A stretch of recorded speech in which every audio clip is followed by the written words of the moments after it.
జిల్లా అధ్యక్షులైనటువంటి కాకాని గోవర్ధన్ రెడ్డి గారు ఈ రిలే నిరాహార దీక్షకి విచ్చేస్తున్న సందర్భంగా మీరందరూ కూడా ఒకసారి గట్టిగా చెప్పలు కొట్టాల్సిందిగా కోరుకుంటూ ఉన్నాం. మీ అందరికీ తెలుసు, రాష్ట్రంలో ఎన్నెన్నో అన్యాయాలు జరుగుతున్నాయని, ప్రశ్నించిన వాళ్ళపైన కేసులు పెడుతున్నారని, ఎదిరించిన వాళ్ళపైన కేసులు మోపుతున్నారని చెప్పి మీ అందరికీ తెలియజేస్తా ఉన్నాం. మరి విద్యార్థుల యొక్క కష్టాన్ని దోచుకుంటున్నారని కూడా మీ అందరికీ తెలియజేస్తున్నాం. మెగా టీఎస్సీ కార్యక్రమంలో పేపర్ లీక్ లో ఎంతో అవకతవకలు జరిగినటువంటి సందర్భంలో మీరందరూ గమనిస్తున్నారు. కష్టపడి చదివినటువంటి విద్యార్థులకు న్యాయం జరగట్లేదు ఈ ప్రభుత్వంలో. ఖచ్చితంగా మీ అందరికీ తెలియజేస్తున్నా, 2029లో ఖచ్చితంగా వైఎస్ఆర్సీపీ పార్టీ రాబోతుంది, ఖచ్చితంగా రాబోతుందని చెప్పి ఈ సందర్భంగా మీ అందరికీ తెలియజేస్తా ఉన్నాం. మరి మీ అందరికీ ఒక మంచి శుభవార్తలు కూడా తెలియజేస్తా ఉన్నాం. ఈ సందర్భంగా నెల్లూరు నియోజకవర్గానికి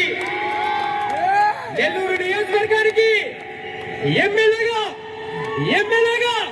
మన పర్వత రెడ్డి చంద్రశేఖర్ రెడ్డి గారు వస్తున్నారని చెప్పి, ఆ తర్వాత మినిస్టర్ కూడా అవుతారని చెప్పి రాత్రింపగులు చదివినటువంటి విద్యార్థులందరూ రోడ్డుపైకి రావాల్సిన పరిస్థితి తీసుకొచ్చింది వీరు కదా అని చెప్పి సభాపూర్వకంగా తెలియజేస్తా ఉన్నాం. మద్యపానంలో అవకతవకలు చేశారు. రాత్రి 12 దాకా తాగుడే అనే కార్యక్రమాన్ని నిర్వహిస్తూ ఉన్నారు మీరు.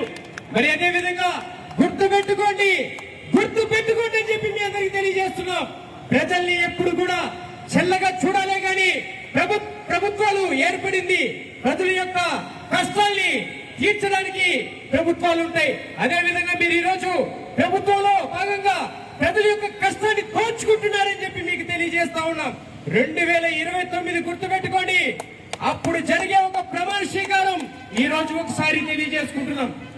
వైఎస్ జగన్మోహన్ రెడ్డి నేను శాసనం ద్వారా నిర్మితమైన భారతదేశ సార్వభౌమాధికారాన్ని సమగ్రతను కాపాడుతానని కర్తవ్యాలని శ్రద్ధతో అంతఃకర్తల శుద్ధితో ఆంధ్రప్రదేశ్ రాష్ట్ర ముఖ్యమంత్రిగా ఉంటానని సాక్షిగా ప్రమాణం చేస్తున్నాను. జై జగన్. అదేవిధంగా మన వైఎస్